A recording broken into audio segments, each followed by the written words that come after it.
Welcome to the channel, or welcome back to the channel. I am Diane, and I am the host of A New Life Ministry. As you can see by the title, again, we're on part 3 of the death series. Is death real or not? And today we're going to talk about, can we communicate with the dead? But before we get started, as usual, I would like for you to hit the notification bell,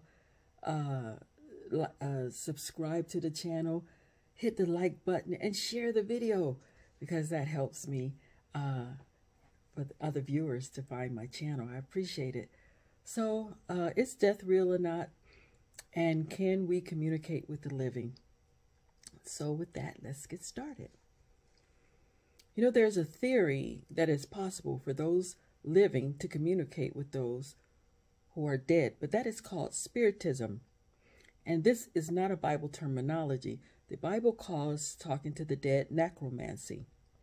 Adherents or believers in the belief that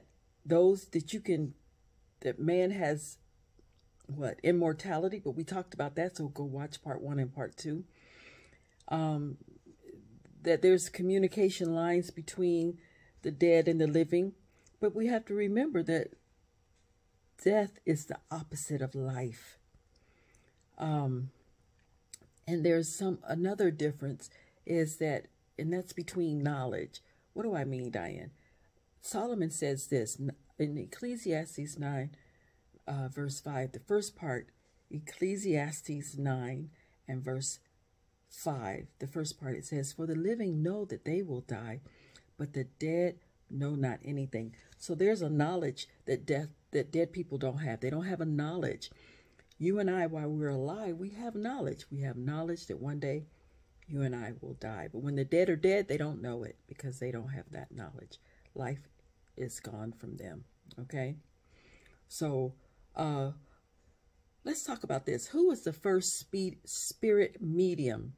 A medium is someone or something that becomes a conduit, a medium that another a spirit can use because they are not in this realm and they need a body to perform in this realm. So a medium is somebody who gives themselves over to this spirit to be used. So who was the first spirit medium? Genesis 3 verse 1. Now the serpent was more subtle than any beast of the field in which Yahuwah God had made.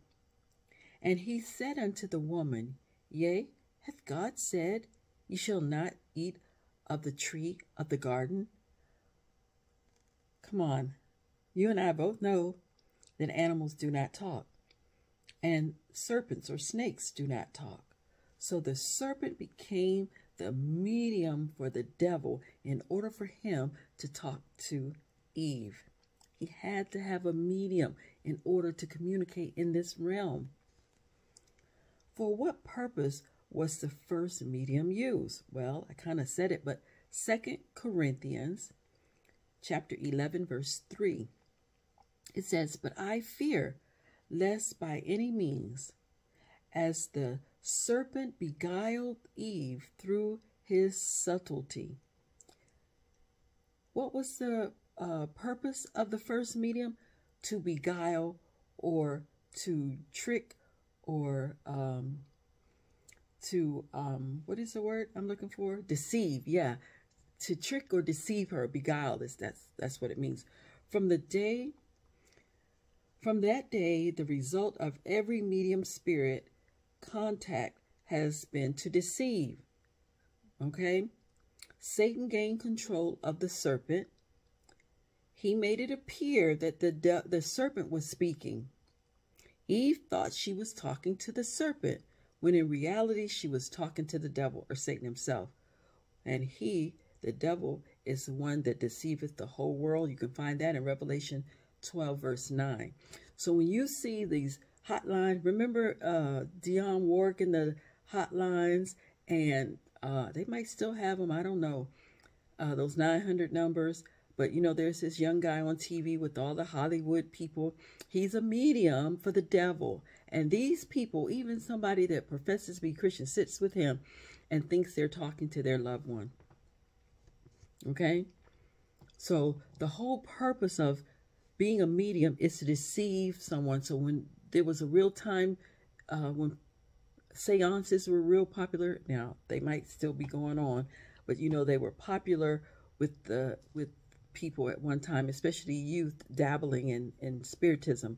But a medium is needed for the devil. So the demons are the ones that are speaking through that person. It's not your loved one, and it's not the person.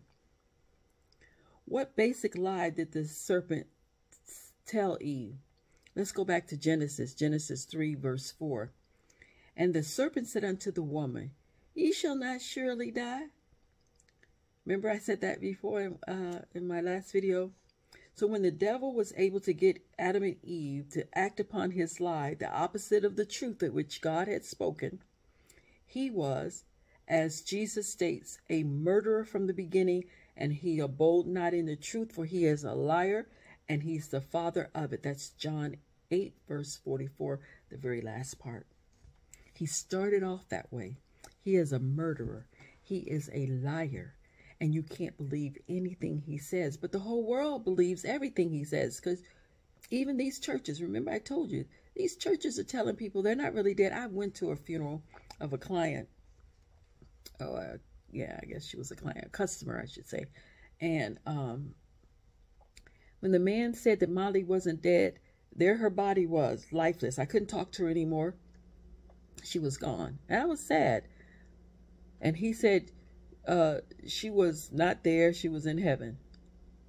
My eyes popped up like this. Y'all, I was like, is this man, what is he talking about? He's supposed to be here telling the people the truth, and he's telling them a lie. Now I'm thinking, he's a medium. He's a medium for the devil, because he's lying to this lady. He saw my expression. He even caught me at the door to try to reinforce that lie to me, but I wasn't buying it. I gave him a track and told him, nope, I wasn't buying that. And he needed to read this book I gave him. Can you believe that? So what kind of occult or forbidden mysteries did Moses warn against? Now, Moses warned Israel, listen, you need to beware of certain things. And I'm here to tell you, you need to beware of certain things. We've all been caught up in this. We were brought up this way. We were in this world, and now I'm in it, but I'm not of it. So that's why I'm trying to share with you what I've learned through my walk with Christ and what the scriptures have to say. Deuteronomy 18, verses 10 through 12.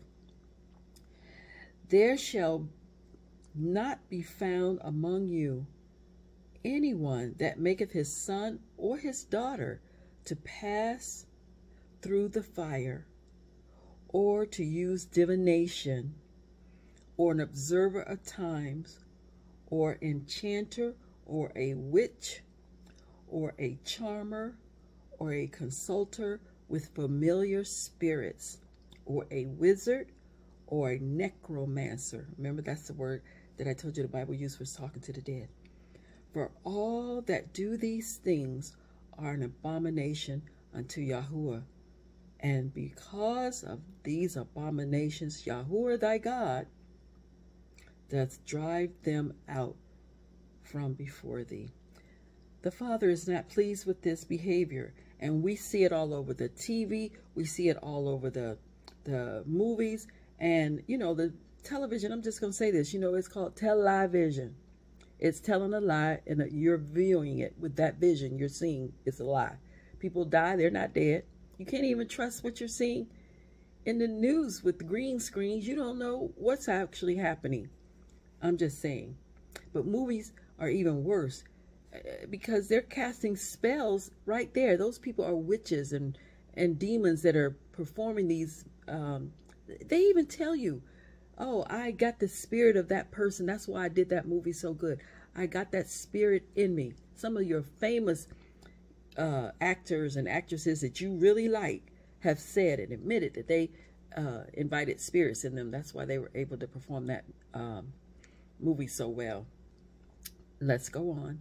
Leviticus 20, verse 6, it says, And the soul that turneth away after such as have familiar spirits, and after wizards, to go a whoring after them, I will even set my face against that soul, and will cut him off from among his people. I'm telling you, Father is not playing with you with this thing. He's saying familiar spirits are those things that are familiar to you. That's why they're called familiar spirits, because you knew the person. You knew grandma. You knew uncle. You knew your husband. You knew your child. So they bring back this familiar spirit. But it's not the spirit of your loved one. It's a demonic spirit imitating that person. Leviticus 20 verse 27 says, a man also or woman that hath a familiar spirit, or that is a wizard, shall surely be put to death. They shall stone them with stones. Their blood shall be upon them. He's saying if you find anyone among you that has a familiar spirit that's doing this, they need to be stoned. That's what God told Israel to do. So, can't do that today, but you need to get away from them. That's what you need to do. You need to get rid of them out of your life, out of your presence. Don't fool with, don't go to them. You know, those places that, I don't know if I've seen them. They might have them, just not around anymore. Little houses where the person could tell your fortunes. You know, that was real popular at some time. Maybe they do it on the internet now because everything's online. I don't know. So when King Saul went to the witch of Endor, did he see and talk to Samuel the prophet? Okay, for those of you who don't know the story, go back. It's in 1 Samuel 28, and I'm going to start with verse 26. But here's the story. Saul was king of Israel, and he no longer had the Spirit of God with him because he was disobedient to the nine. I mean, he did this, that, and the third against the Most High. So God put him away and wasn't going to deal with him anymore. And anything that he tried, he couldn't get an answer from God because he had separated himself completely. Okay? So that's the backstory. So as a result, he's trying to get some answers because he wants to know what to do. And God's not talking to him anymore. So in 1 Samuel 28:6, it says, and when Saul inquired of Yahuwah, Yahuwah answered him not, neither by dreams or by Urim or by prophets. Urim was the two things that the priest had on his clothing, and it would light up, yes or no. And so that didn't happen. He didn't have a dream because God speaks to us through visions and dreams, and nor by the prophets. Now, Samuel, the prophet, is dead. So if the scriptures say that he inquired of Yahuwah and he didn't answer him by any of these means, then my question is, when King Saul went to the witch of Endor, did he see and talk to Samuel the prophet? We'd have to say no, because God had already established that he was no longer rocking with Saul, okay? He wasn't talking to him. So he surely wasn't going to let, it's not even possible, but he wasn't going to let the dead prophet speak to him, because the prophet, when he was living, stopped speaking to him, okay? Just keep that in mind. I'll go back to that in a minute. In 1 Chronicles chapter 10, verse 13, it says this, so Saul died for his transgression, which he had committed against Yahuwah, even against the word of Yahuwah, which he kept not, and also for asking counsel of the one that had a familiar spirit to inquire of it. That right there is telling you that Saul is a lost soul, because he died in his sins. That's what transgression. He died in his sin. And what was the sin that really, I mean, he had plenty of them, but the one that separated him was going against what the word of the Most High had told him about not inquiring of those who had a familiar spirit. And the witch of Endor had a familiar spirit. So here's a little bit more of the story. She said, oh, she kind of, he disguised himself. Let me put it like that. So, because all the witches had been killed, because that's what Samuel had told him to do. Get rid of all these people. Okay, so that had been done except her. So he knew she was around. So he hid himself, disguised himself, and he went to her. She was kind of afraid. So when she sees smoke, he asked her, what do you see? He was the one saying it. The lady didn't say it was Sammy. She said, I see an old man. He never saw it. He never saw it. He never heard it. She was the medium. She was the one with the familiar spirit saying that this was it. So he perceived, or he thought, then it was Samuel. But how deluded can somebody be when God has already told you not to do this? You done killed all the people in the land that were doing this that you knew, and you let this one alive. And you go to her? That's how deceived he had become. So how deceived are people today who don't read the scriptures, who do not follow the word of Yah? Oh my.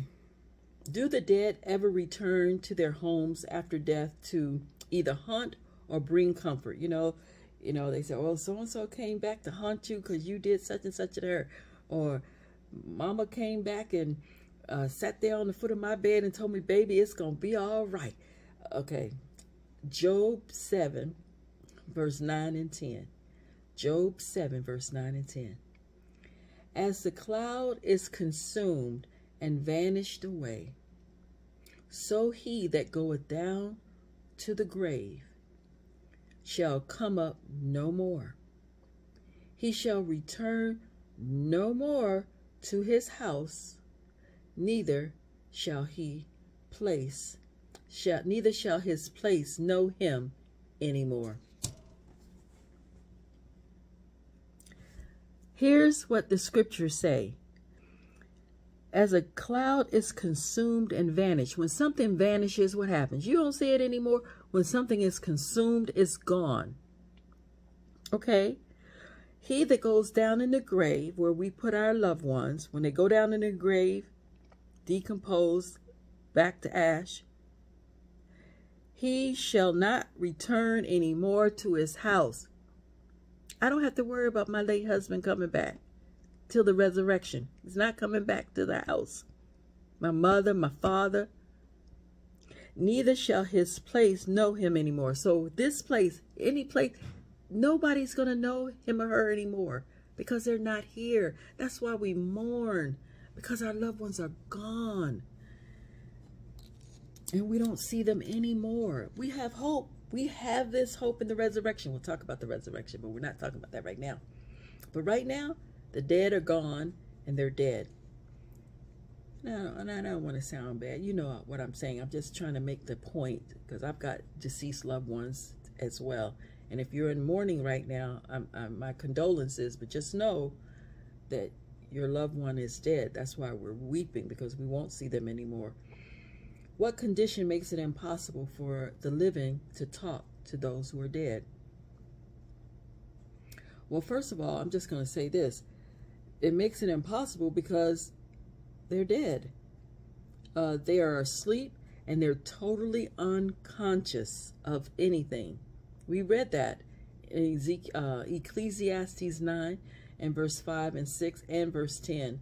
And also read Job 34, 15 and 16. It's impossible because the dead know nothing. They are asleep, they're dead, they're unconscious. Their life that they had is now back with God, and their body is in the grave deteriorating, and they're not conscious. They have no life in them. Now, what will be the cause of the last day apostasy? What is going to be one of the main things that this world will apostatize in? What will be one of the deciding, deceptive factors in this world in these last days? Let's look at 1 Timothy 4, verse 1. 1 Timothy chapter 4, verse 1. Now the Spirit speaketh expressly that in the latter times some shall depart from the faith, giving heed to seducing spirits and doctrines of devils. In the last days, the Spirit of Yah says that some are going to depart from the faith. What faith? This faith of this is what the apostles taught. This is what the Old Testament taught. This is what the patriarchs taught. This is what the prophets taught. This is what Yeshua, Jesus, taught. Okay? And they're going to depart from this and start teaching, listening to seducing spirits and doctrines of devils. Yep. You heard me right. Preacher's going to stand up in the pulpit lying to folk. The truth sets us free. That's why I call this Truth Sets Us Free. Truth sets us free. Otherwise, you're bound.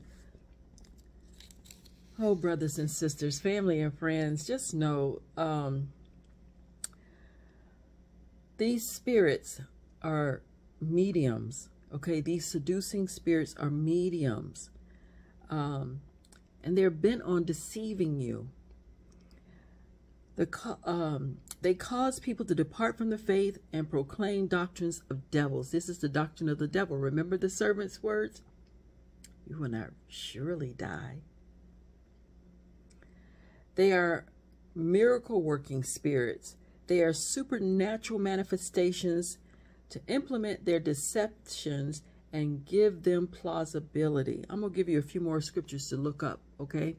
I want you to go to read Matthew 7:22 and 23, Matthew 24:24, 2 Thessalonians 2:9, Revelation 13:13 and 14, Revelation 16:13 and 14 as well, okay? I'm going to give you a little homework. Because you don't want to just listen to me and believe me like anybody else. You want to check, be like a Berean and go back and check and see if those things are so. Be that way, okay? I'm just here to facilitate and help you along. I appreciate you even coming by and listening. I appreciate that. So the death of man is the creation in reverse, right? Because his breath that he got, the life that he got to start him off, is now gone. So it's taken away and he goes back to dust. When he was formed of God, God put into man the breath of life. He was not conscious. He could not think. He could not love until God made him living by breathing into his nostrils his breath of life, his life spirit. So when death comes, man's breath goes back where it came from. He now ceases to think. He cannot move. He's totally unconscious. And this is what the Bible says in Psalms 13:3, and we're going to conclude here. And just as the Bible says, in the death, man will, here it is, sleep the sleep of death. Psalms 13:13. That's why we say rest in peace. And then you see to somebody who looks nice in death, you say, oh, she looks like she's sleeping. She's so peaceful, because she is sleeping unconscious. And it's a perpetual sleep, Jeremiah 51:39, until the resurrection, John 5:28. There's no communication between the dead and the living, okay? So put your trust in God. Put your trust in his word. He knows better. Don't listen to that lying serpent. Y'all, don't listen to that lying serpent. People are waking up everywhere about all kinds of things, but this is one of the things that a lot of people are still deceived in their awakening. Okay, they're coming out of Babylon. They're coming out of these false churches. They're waking up, but they're still holding on to some false deception. Remember that serpent, that old devil. He's a liar and a murderer. Don't believe him. Check all things against what the word of Yah says. And there's safety in that. All right? So, again, I want to thank you for being here. And as usual, until we meet again, may the grace and peace of God our Father and the Lord Jesus Christ be with you all until we meet again. Shalom.